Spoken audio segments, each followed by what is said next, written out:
Nació el 2 de octubre del año 1951. Hijo de un lechero y de una peluquera, con un don desde la cuna y una profesión casi equivocada, alcanzó la fama y su nombre está escrito con letras doradas en la historia de la música. Se convirtió en una institución de la música a lo largo y ancho del globo terrestre. Batalló contra las drogas, se puso al frente de una de las bandas más legendarias de la historia y luego renunció a ella para encontrar un reflector propio. Finalmente, amasó una fortuna estimada en $300 millones, pero frenó el acceso de sus hijos a ella para darles una lección de humildad. Sting, mucho antes de adquirir aquel mote por un suéter de líneas amarillas y negras, era un niño británico que guardaba para sí el sueño de convertirse en una estrella. Con el tiempo, prefirió una vida sencilla como profesor, dejando la música en un plano secundario. Hasta que la vida lo llevó a cumplir su verdadero llamado, un astillero y la metáfora de un barco. Gordon Matthew Sumner nació el 2 de octubre de 1951 en el poblado de Wallsend, en Newcastle, Inglaterra, en el seno de una familia humilde. Su padre, quien trabajó como lechero, y su madre, quien se dedicaba al oficio de la peluquería, buscaban sacar adelante a sus 4 hijos de una manera ordinaria. Pero en Gordon no había nada ordinario. De acuerdo con el documental del canal televisión VH1, Sting, Behind the Music, durante la infancia, la futura estrella ingresó a una escuela privada para recibir una educación privilegiada, aunque a la par desarrolló actividades simples como ayudar a su papá a repartir leche. Desde un inicio destacó por sus aptitudes musicales, aunque eso no era del todo bien visto en casa. Esta fantasía sobre ser un compositor, un cantante, sabía que tenía que irme para lograr ese sueño. Y creo que el símbolo para irme fueron estos grandes barcos que construían cada año. Los construían ahí y después se iban, aunque a veces regresaban, narró el cantante y bajista. Sting creció muy cerca de un astillero naval y, durante toda su carrera, la clase obrera que ahí trabajó lo ha inspirado de muchas maneras. Primero, los buques se convirtieron en una metáfora para emprender un viaje propio en la vida. Aunque la atarazana también se convirtió en razón de susto, él no quería pasar el resto de sus días en un lugar como ese. En 1971, con 20 años de edad, Gordon comenzó su preparación para convertirse en profesor.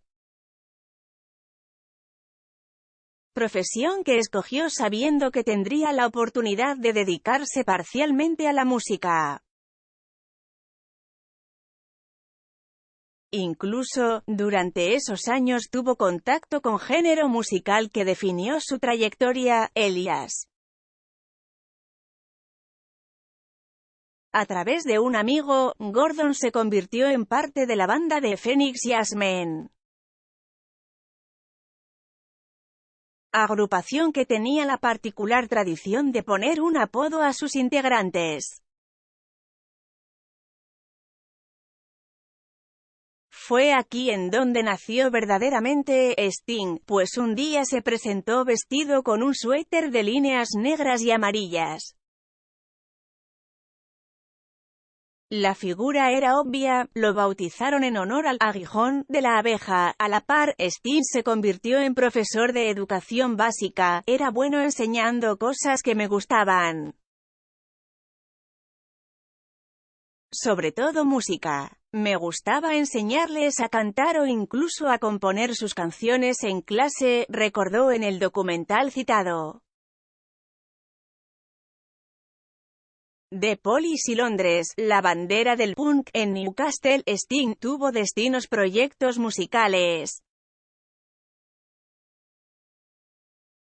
Todos ellos muy apegados al jazz, que había sido su género predilecto.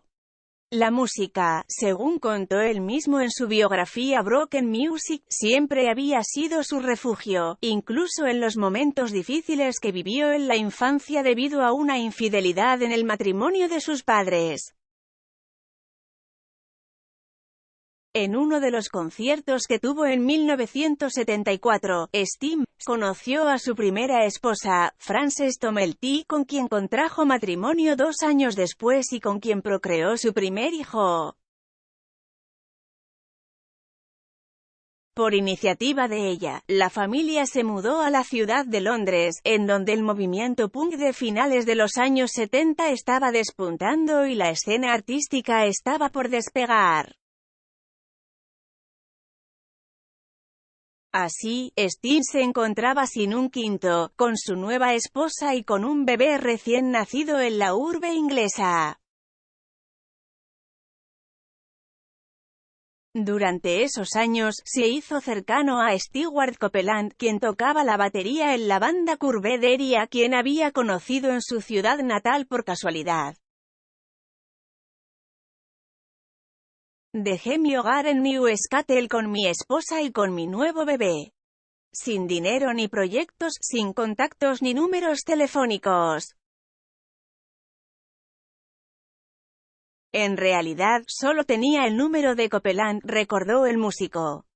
Al fin, el barco había zarpado, aunque no todo pintaba de color de rosa.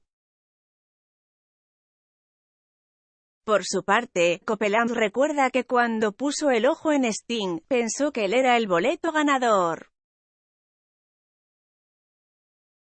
Sting se unió al proyecto musical de Copeland, cuyo nombre se transformó en The Police. Pronto, a la fórmula se unió el guitarrista Henry Padovani, quien fue sustituido por diferencias de estilo por Andy Summers. La fusión jazz que también conocía Sting y el reggae construyeron pronto un ADN para el sonido de la banda. Sin embargo, con el fervor del movimiento punk, el trío se vio obligado a enarbolar aquella bandera. Años después, fue el propio Summers quien criticó este hecho, considerando que se hacían pasar por una banda de punk falsa, según dijo en el documental Can't Stand Los Saint You, Surviving the Police. Eso no detuvo el éxito de la banda. Sting se tiñó el cabello de platino y adoptaron una actitud desenfadada. Pronto llegó Roxanne, uno de los sencillos más famosos de la banda, que fue resultado del trabajo de Sting en la composición y de Stewart Copeland con inspiración en un paseo que dieron por una avenida donde habitualmente habían trabajadoras sexuales. La canción formó parte del primer álbum de The Police, lanzado en 1978 y titulado Outlandos d'Amour, en donde también se incluyeron canciones como So Lonely y Can't Stand Los Saint You. Aunque costó trabajo despegar, en la próxima década el éxito de la banda fue exorbitante. Las ventas de los discos fueron buenas y el furor pronto se extendió hasta los Estados Unidos. A aquel álbum debut le siguieron otras 4 producciones discográficas. El último de ellos, Synchronicity, significó el mayor éxito para la banda. En él la famosa canción Every Breath You Take, una balada que muchas veces ha sido malinterpretada como romántica, hizo aún más sólida la fama de la agrupación. Aunque, después de su estreno, la banda no duró mucho más junta y pronto se separaron. La despedida y un buque solitario, el último concierto de la agrupación hasta antes de su reencuentro 20 años después fue el 4 de marzo de 1984 en Melbourne, Australia. No colgaron un aviso, no hubo un comunicado oficial. Solo dejaron de tocar juntos y Sting pronto emprendió una carrera en solitario. De acuerdo con lo dicho por sus integrantes, la principal razón habría sido una pelea de egos. El bajista y cantante simplemente lo había acaparado todo. Incluso, él mismo admitiría años después, se convirtió en un monstruo total por el uso de narcóticos. La cocaína es la droga más patética y estúpida. Había puñetazos prácticamente cada noche. Incluso tuve una fisura en una costilla después de una pelea bastante agitada con Stewart, contó a principios de los 90 en entrevista con la revista Q.